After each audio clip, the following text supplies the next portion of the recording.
this episode, we'll be learning how to create and get discovered from the host of a podcast entitled I Have a Podcast. He's an Emmy Award winning media advisor and creator economist. Welcome to the show, Vinny. How are you doing? Yeah, thanks, Toby. Thanks for having me, bud. How are you? I'm doing great. Thank you so much. I've been, looking forward to having this conversation with you, and I'll be looking forward to learning so much from your life journey, from everything that you do so far. Me too. Me too. Yeah, I'll try to learn how to win an Emmy award also. so Yes. so Yeah, I'm big on. Thank you so much. By the way, here, let me move my big head there and to the left. If you're watching on YouTube, I like to point out these little statues. I worked so hard for 25 years in TV and turned around last year and realized that I was not, a decorated award-winning producer. And the reason is because I didn't apply. Mm, I realized like I don't have an Emmy award because I never applied. wow. And there's almost shame, some of that. There's like some ego or weird shame where it's like, am I worthy of the award? And I had to get it past me. It's not about me. I didn't win the award. The project that I worked on won the award. And that project is a message I really, truly care on. And I'll never, ever stop applying for awards and helping people win awards who want to use those awards to leverage their successes in even maybe their failures to make this world a better place. Like awards are worthy of winning if you're going to use them for the better. Yeah. Actors, film stars, they win awards because it signals to film financiers that the audience is connected to these people. Their work is merited, and potentially it can bring in more money up front in the film to offset the cost of film and bring in more money, bring in a higher dollar value because it's going to bring in more ticket boxes. And we win, awards. It starts in school, spelling bees and let's see, best, all the best dressed, most this, most that, all those fun superlatives. Yeah. And then we go to work and we get, most sales, best division, best team. Forbes has the 30 under 30, 40 under 40, 20 under 20, 60 over 60. And these are awards that are set up to help people stand out. And I love helping people stand out. I love helping them stand out and stand up to something, reach for their goals, and help them build a better media platform to keep reaching those goals. That's something I learned in my 20 years of TV from the late 90s to about 2015. That's what I learned how to build. Yeah. Were the talent brands that were passing through TV to reach larger audiences who wanted to leverage their fame for the betterment of mankind, humankind, this planet, and I feel called to help those people.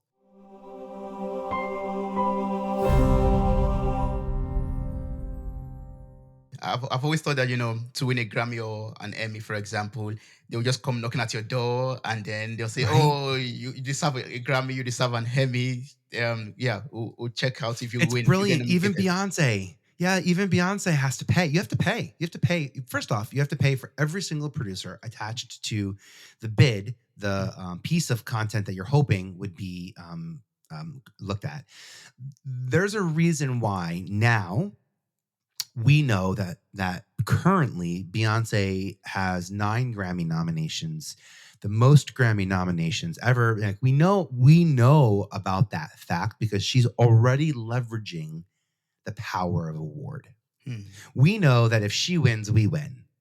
We have that relationship with her, right? Yeah. The same way that people who are listening to this episode and have been listening to this podcast, who tune into you, Toby, over and over again, I realized there are hundreds of awards. Some of them have more merit than others, to be honest.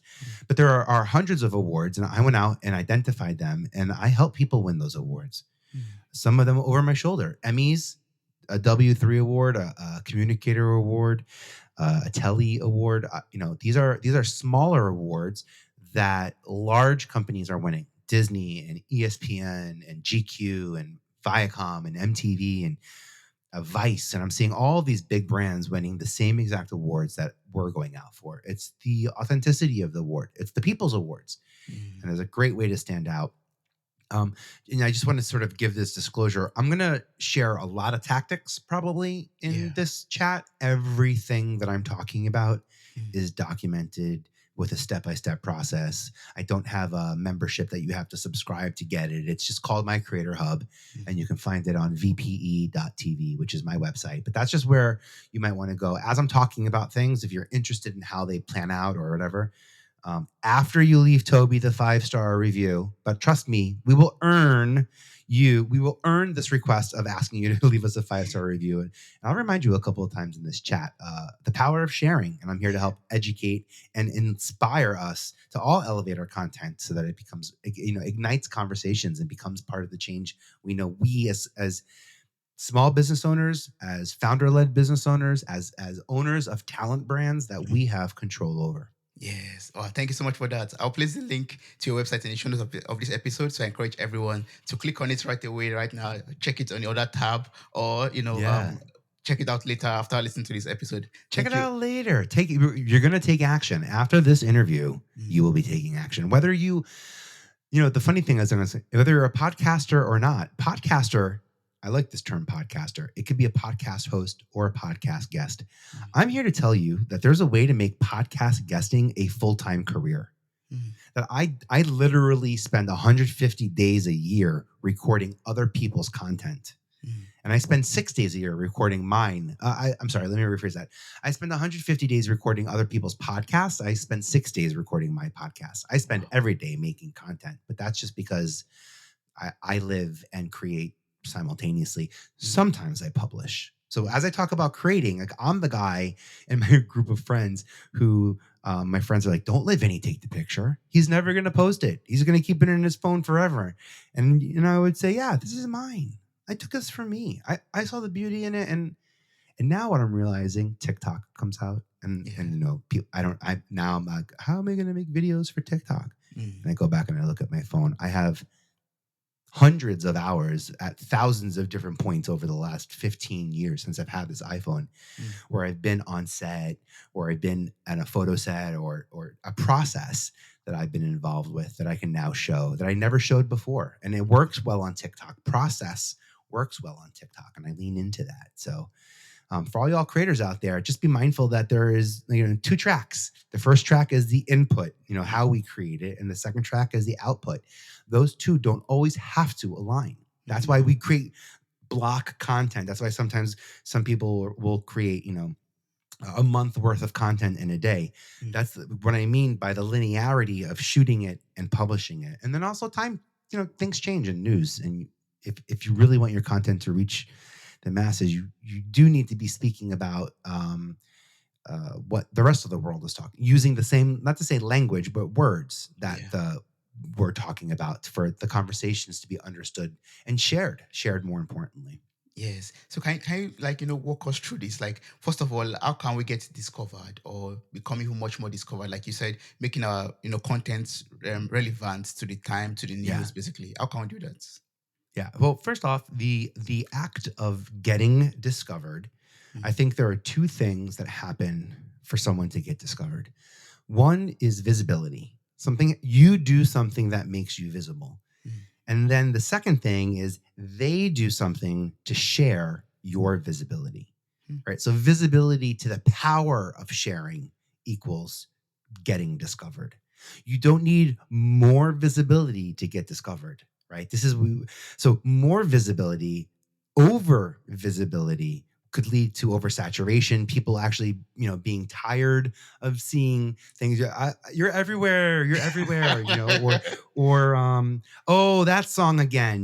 We say this Mm. about these artists. That song, or that movie again.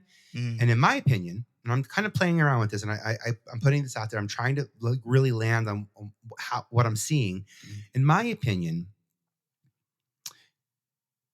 when someone can't share you, when they no longer find value in saying, "Oh, I heard Toby. I saw Toby. I saw the movie. Did you see the movie with Toby?"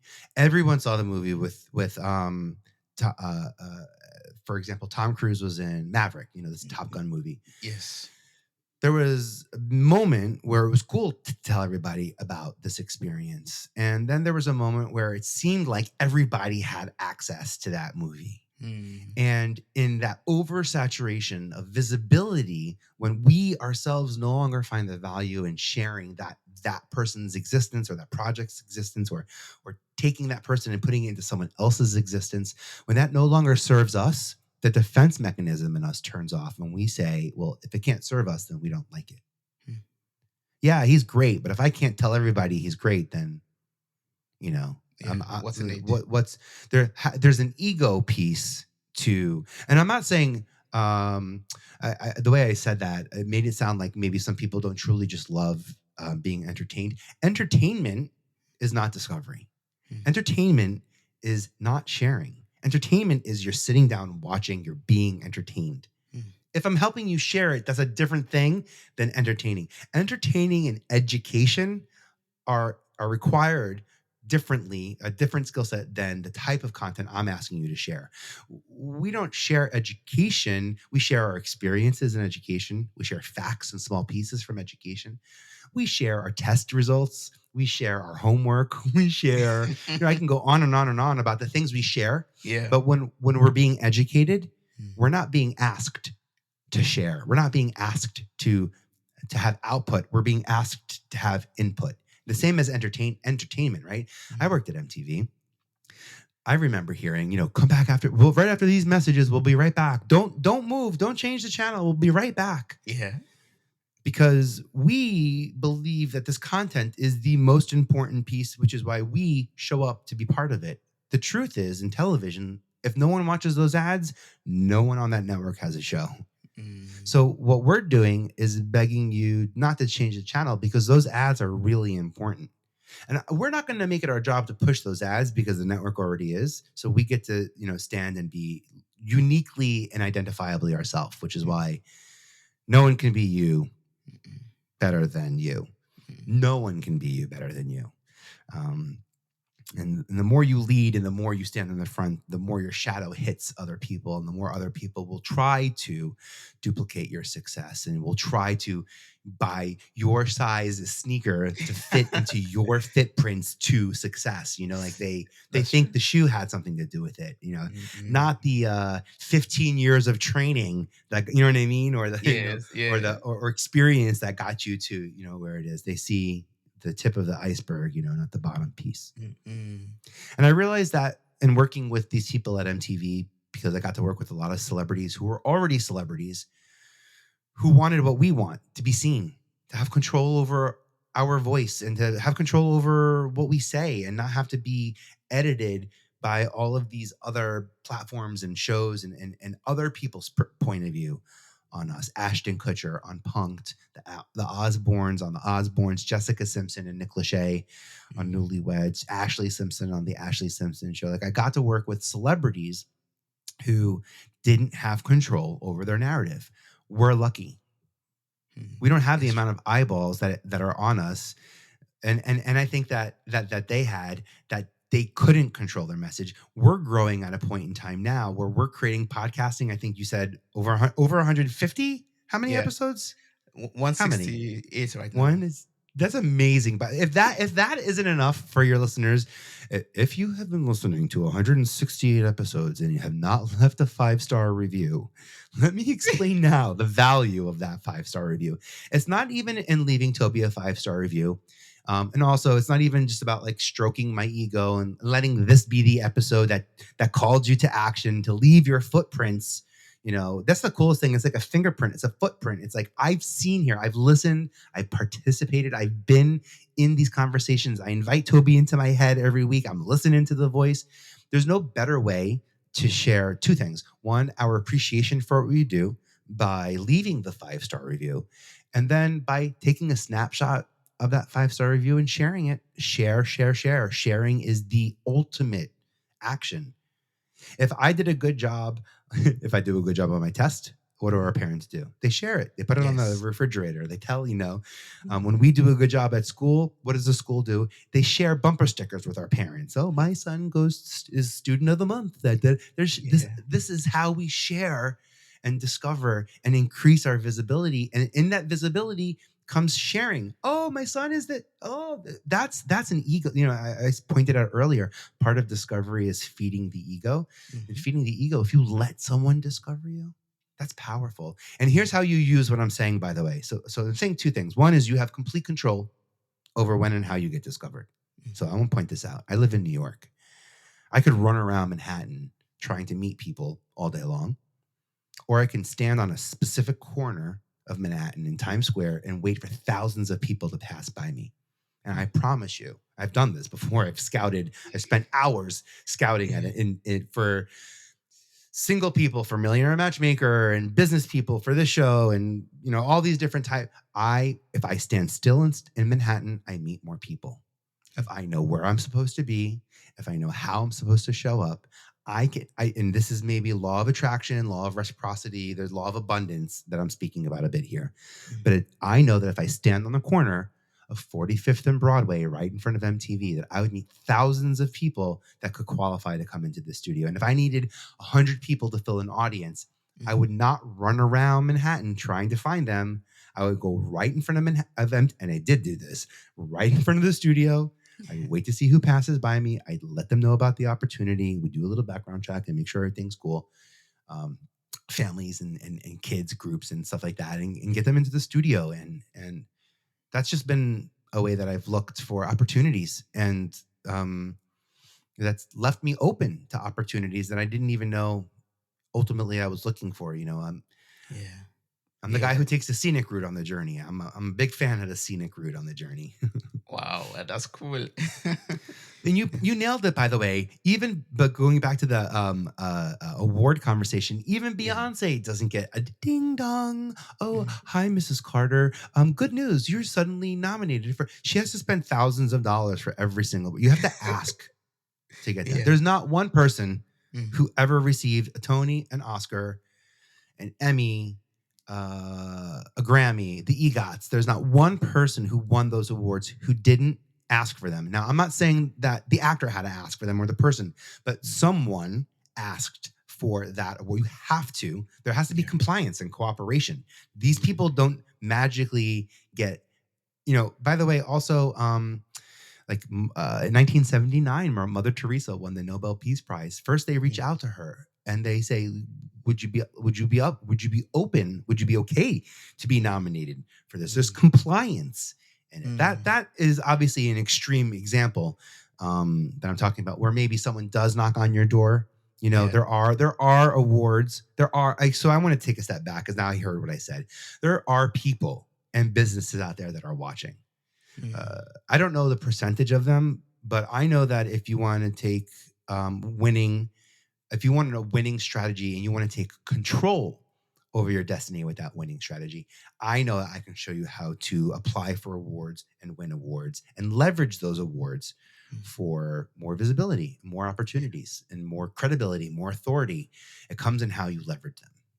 Live your dream. That's And I true. have that over 100, from local Emmys to national Emmys. To, if you have a marketing, if you're a podcaster by host, if you're a podcast guest, you don't even Mhm. need to be a podcaster. You don't even need to own a podcast to qualify to be best podcast guest. Wow. If you're too busy Yeah. and don't have the money to get into podcasting, don't have the time to get into podcasting or the understanding of how podcasting works, Mhm. by being a podcast guest, it allows you to show up in your best, unique, most awesome self in Mhm. someone else's house who has full control over everything that happens. We know what that's like when we're guests at other people's, for dinner or for the holidays. Yeah. You do a little prep work. You got to know what the kids have been up to. You got you got to know, what's going on. You do your research and your work, Yeah. Yeah. and you bring a dish, you bring something that's valuable. So I'm here to share lots of information. Mhm. Otherwise, you're a bad, to be honest, if you're not doing that, you're a bad guest Yeah, that's true. at Yeah. home. Like if you're going home for the holidays and you're not bringing something value, that could be Mm. a gift. It could be yourself. For most students, it's us. Our parents will say, "Oh, the best gift I can have is for you to come back." Yeah. And they actually really mean it. They mean it. And they're like, you see it in their eyes, and there's no better gift you can give them. And there's nothing else that anyone can give them that no one else can give them, that Mm. gift other than you. And that's how I feel about podcasting.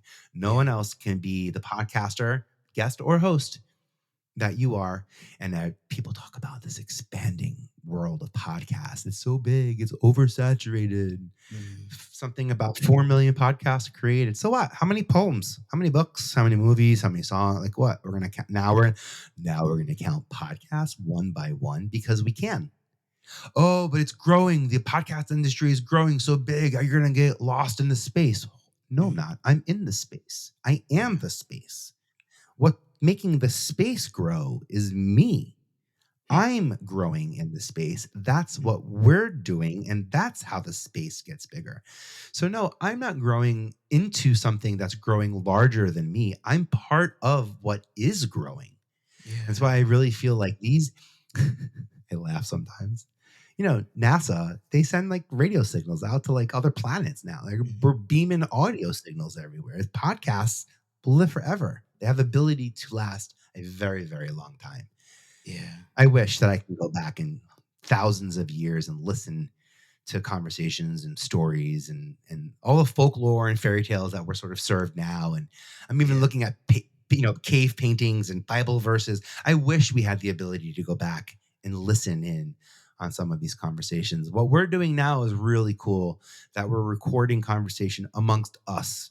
And it's Mhm, not necessarily news, it's journalism. We're not mm, reporting on something, we're journaling it. And I really, yeah. really, really love the power that podcasters have, especially you own your show. Like Nick Cannon don't own Wild 'N Out. The No, Osbournes didn't own Osbournes. Like we own this intellectual property. And in the exactly. future, because we've been in this long enough, we've seen how many platforms keep popping up. Hmm. So there are only going to be more. So like that Yeah. sounds good for me. I worked in TV when there was like 20 channels and then 40 channels. Mm, And then everyone got like, a plus, plus, plus, and mm, where we're at now, yeah. even more here. The more great content we create, they're going to need new episodes and they're going to need archival content. They're going to need libraries of Mm, content, of substance hmm. to support these things. So Yeah. I'm really excited about the power people have now to stand out, to be visible, to control when and how they're being discovered. That's powerful. Yeah. That's Yeah. powerful. That's something you now can control. The ownership is now in your hands. And can you give it to someone else? Sure. Hmm. Can you wait for someone else to knock on your door? Or, like I sort of was brought up in a religious house, and I remember being told like you better have a direction because if like you get called from up above and he tells you a direction, walk west. Like that's That's a go to West the School. burning bush, jump Yeah. and go build an ark. Like Yeah. I'm good. I'm gonna hurry up and try to find my life purpose so that I don't get called to on someone else's journey. I got to make sure I quickly figure out my life meaning, Mm, so that I mm, can live up to the greater plan that is the cooperation and collaboration of all of us on this hmm. planet together. And what Yeah. we do as podcasters matter. How we talk to each other now really matters in the future, 5 years from now, how businesses conduct, how people are hiring Mm, people from Germany, India, all over the world where salaries are sort of predicated on mhm, cost of living. mhm. That's going to change. We have this awareness of how big the globe is and how connected and not connected we are. Mm. I don't think we really truly understand how close we are to each other, and podcasters are going to be the first ones to find it out because Yeah. podcasters are the best of the best of all industries. By the way, that Mm. no one owns podcasting, right? People, there's categorical leaders in telecom and TV and sign. There are big businesses, search, like there are big businesses that own majority of those industries, and Mm. and what podcasters have the ability to do is unlike anything else that's out there. Yes, yes. I'm so happy about that. And I love what you said earlier about, growth. Like, don't say the market has been saturated because there are millions of podcasts out there, but believe Yeah. that you are the growth. You are what is making it boom, basically. Yeah. That's it. And here's the Mhm. proof. Here's the proof. Like an economist. The GDP got bigger. You look at career the titles got added to the job. The podcaster is actually a credited job title now in the creative industry. If you go to IMDb, you can be an actor and act in the creative arts. Not like you can obviously be a director, and there's a ton of um, titles like that. But in terms of performing, it's actor, actress, self. Mm. And now it's podcaster and musician. We've created more than just an entire market of content. We've created an ability to stand out as business leaders who are excellent communicators. That's Mm. who podcasters are. Where it's an industry built on the best communicators from every vertical of career field that's out there. Yeah. I appreciate the podcast industry. I love how the podcast industry fractures the economy. Mhm. That is pretty awesome.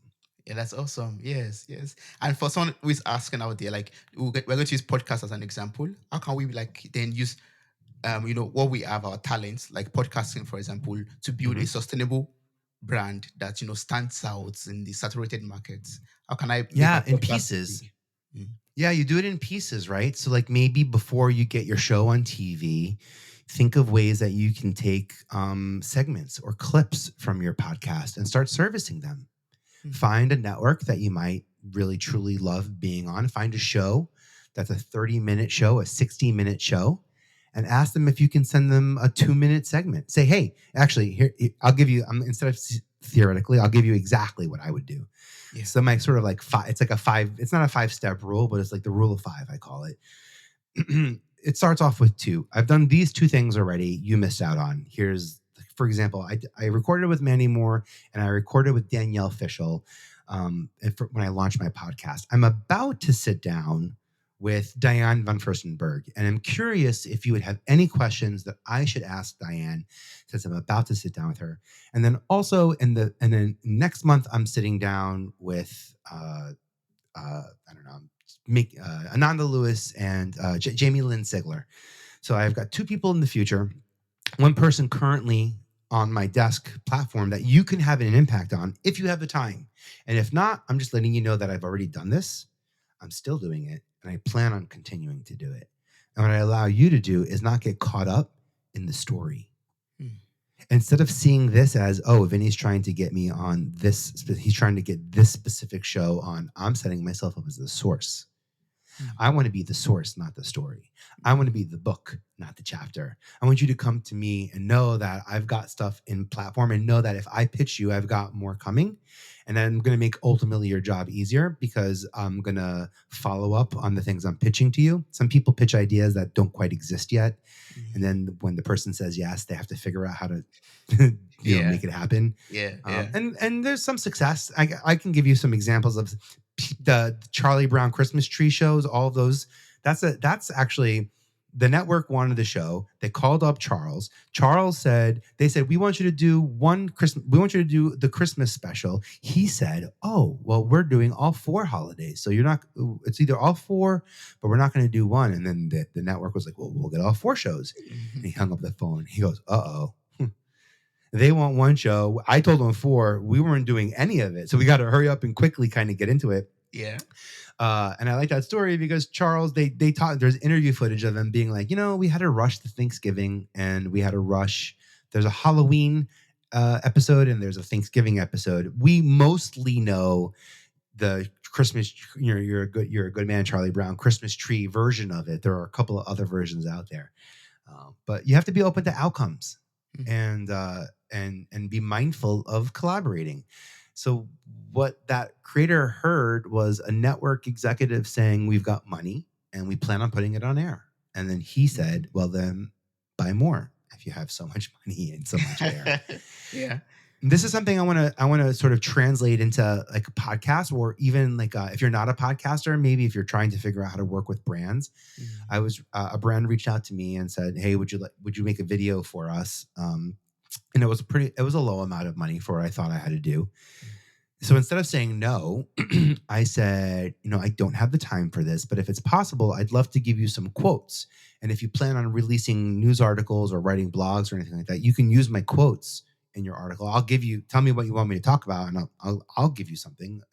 I'm not going to leave you hanging. And also, I appreciate you finding value in me, but Mm. I don't want to derail what I'm doing because you want me to make a video for you. But what I don't want to do is not be open to opportunity. So by me creating a 2-sentence blurb that I can send to them that they can drop in a blog post, a LinkedIn news article, They actually came. So by the way, this one specific person that I'm this one software as a service client that I'm talking about, that's how it started. What I then did was they asked me to write a video. I said, no, but here's some sound bites. Mm, Then I realized that if I were to present to them how I would create video, that this could be my version of our conversation where I'm inspired by their idea. I know they want video content. I mm, just want them to understand how I would do it. They mm, want, it's not turn on a camera and talk about us. I'm not that person. I'm collaborative. I got to have people. I love stars. I love talent and people, and like makes me better. So like anything I can do to get on a stage with six people, call me up, and like that's it. And mm, for this brand, I knew that they can use someone like me to help them make some introductions to the top voices on LinkedIn and top voices on Instagram. So I actually quickly this Snoopy's peanut example earlier. I quickly went to Notion. Do you know what Notion is? no. Notion, the Mm, project, it's like a project management tool. Basically, it's like a blank piece of paper and you can make anything happen and you can share it. You can share it with people. So I created a Notion board real quick that had an opportunity where I create a masterclass. I'm going to tell you the questions I'm going to ask, and I'm going to tell you how I'm going to come up with those questions. I'm going to tell you the title that I would give it, predicated on what I know about what makes people stand out and what makes content more shareable. I can give you an idea of who I can get in the room to talk about it. And I took that and went back to that very same brand and I said, here's how I would do master classes. Would you be interested in this? mm, The brand said yes, and they were able to get the content they wanted, and I was able to have the relationship and the financial structure that I was looking for. And then here's the coolest part, the part that I don't plan for. It's just like 2 weeks ago, they reached out and they were like, hey, we're coming up with our end of year report and we plan on making a really big splash on it. Would you be open to answering these 4 questions for us? We thought you could really help us, in mm, our report. mm. I thought, wow, I'd never even thought how long term. I thought that was going to be like my foot in the door. Yeah. Now I've got a way to add value, and it's getting me press and it's getting me reach. And they put my name with a link to my article, so I'm getting discovered Mm, and building a relationship brick by brick with a client that I would love to be paying me thousands and thousands of dollars in the future. mm, And if they don't have it, I can't sit there and tell them, no, I'm not gonna, because if you don't got it now, you're never gonna have it. I understand that mm. people grow. I Yeah. also understand that if you meet people in the growth period, you're more likely to be part of that team forever. Like part of my strategy has been to be the first. I want to be the first person that ever, auditions you. I want to be the first person who calls you in to MTV. I want to be the first person to be able to help you really truly scale and grow and big and help you accumulate success. It's in Mm, the accumulation of success that you build the platform high enough to reach your goals. And the yeah. coolest thing about that is you keep accumulating. So the goal, Yes. your platform keeps rising, and then you pass the moon and you pass the stars, and that's what I'm talking about building a system that's built to help you do the reach, built to Mm, help you make connections, yeah. And that's very important, right? Having that connections with people, with brands, it's with, all about it. yeah, and having those exposures basically, they help you to, get more opportunities that we could probably be missing out on in the future or right now. Yeah. Yeah. Yeah, and and the reason why those relationships matter so much is because we have relationships with people as much as someone might say, oh, how do I pitch a show to MTV? I'm like, you don't. You pitch it to a person at Yeah. MTV. Like I used to be a person that you could pitch it to. Um, and I'm just one person. There's lots of people you could pitch shows to. And sometimes we get it wrong. I got it wrong. Mm, Wilmer Valderrama pitched me Yo Mama. He said, this is the show. It's Yo Mama and 2 teams. And we're going to it's a comedy show back and forth. And maybe I got picked on as a kid or something I was like, I don't know. I don't know. mm. Maybe not. I remember like I love that guy. I was like, maybe this is, I don't know, maybe I just don't get it. Mm, What I didn't do is stop him from pitching it. I have a counterpart in LA. His name is Danny Villa.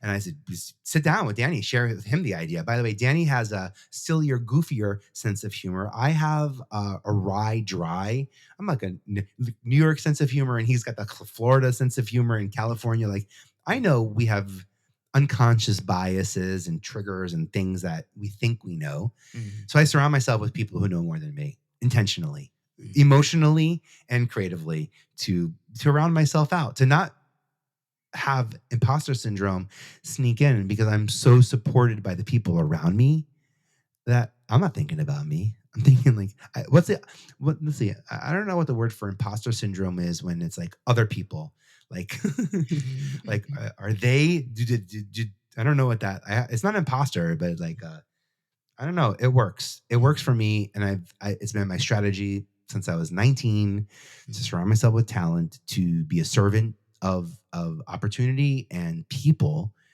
and to create moments that Yeah. last, not just to be a part of them, but to create them, to step up and stand Mm, out and say, "Hey, mm, I have an idea. mm. Hey, what if we were to, do it this way?" And to believe in the voices. Some of us, for sometimes I truly throw my hands up and I'm like, it's the Holy Spirit. Like, there's no way that I come up with this concept of someone, something, somewhere, Yeah. gave it to me. My grandma Fran is up up in heaven looking down, giving me the good stuff. And it's Yeah. us here. It's us that get to elevate it. We get to Yes. make it and then take it to the next level. We don't Mhm. have to fake it till you make it. No, That's no, no. 20 years ago. Mhm. That's we get to be it until we become it. Shout out to Natasha Graziano for that quote. Be it until you become it. Mm, Don't fake it till you make it. You're setting yourself up for disaster. You're setting yourself up to reveal lies and cheat. Don't fake anything, but make it before you take it to the next level, yeah. so that no one misunderstands what you're creating. Right? I'm happy to make this episode and get my words on here so that people don't misconstrue or misunderstand how I can help impact people's creative success. Yeah. Uh, and you own it. That's the part that I really trust and love the most of it Yeah. all. Is Yeah. Yeah. There's no corporate is that's going your to feel intent. that. Yeah. Yeah. Yeah. That's true. Even if there is, you have full control. I signed your release. You have control. You can do things with this, and hopefully you will. Mm. Maybe you'll turn it into a book. Maybe it'll be the inspiration for a next film. Who knows what this is going to turn into? All I know is, Toby, I wanted to be a part of it. I Yeah. needed to be here, and it's not because this moment matters the most. It's because the next one does. And if we don't help prepare for what's coming, Mhm. then we won't be part of what's coming. So, to all y'all podcasters in the space in this growing space of podcasting, stick to it. I Yes. promise. I come from television turned reality television. I promise that there is a tremendous benefit to owning your story and Mm, getting your story out there. mm. Owning the story is something that we have not yet experienced. All y'all are going to be blown away when you start seeing the deals that brands can do with podcasters, because we own our content in our audience, Yeah. as opposed to influencers who are renting space Mm. on social media platforms. That's true. That's the power in podcasting. That's why I'm telling business owners, start your podcast, be the network, own the audience, own the reach, own the conversation. Yeah. That's what you want to sell a TV show to any network, by the way. Lifetime, for example, you sell a show to Lifetime. Mhm. They did the gigantic R. Kelly project that ultimately led, to gigantic movement Yeah. and got R. Kelly to where he is now. And it takes a village of people to get that, and that's something we now have the capabilities of doing. That's true. Yeah. And that's why I would love to ask more questions about, podcasting. Because I know you wrote this book, Podmatch Guest Mastery. And Yeah. yeah, yeah. And you also said earlier that, you've been on, you're like on 150 shows a year, but you record only six, for example. So I want you to tell us about this Podmatch Guest Mastery and how we Yeah. can, yeah, do that. This Podmatch, by the way, Toby, do you have a Podmatch link? Yes, I do. Yeah, yeah. Do you share that? So people who are listening, go to the show notes. First, leave a 5-star review. Then tap on Toby's link for Podmatch. Podmatch it's literally changed my life. Like, I worked at MTV. I tell Podmatch that this to me feels like the studio. Mm, I go down, whoever's in there, I want to make content with, and it's a community. The coolest thing about Podmatch, I'm holding this book up. If you're watching YouTube, you see it. It's called Podmatch Guest Mastery. I got to write it with about 15 other people. There's 16 contributors, all in all. The cool part is that I wrote the last. I'm in the last paragraph. I'm the last chapter of the book. Yeah. But I didn't get to read what everybody else contributed to this. So when I bought the book, I got to really read it. But I was the only person who knew how it ended. I knew I knew what was coming in the last chapter. No one else had that benefit. Yeah. And I look for opportunities like that to stand out, to be uniquely me. I wanted my first book to be with more than a handful of contributors, because I didn't, to be honest, not that I don't believe in myself, but I didn't want the responsibility of telling everybody, go buy my book, go do this and support this and blah blah. I haven't landed on the message that I'm ready to make that ask on. But this message I was ready to get out there. This message of helping anybody own their story and not spend a single penny on other people's content. To be able to meet people who, like you, own their content, create content about us. It's powerful.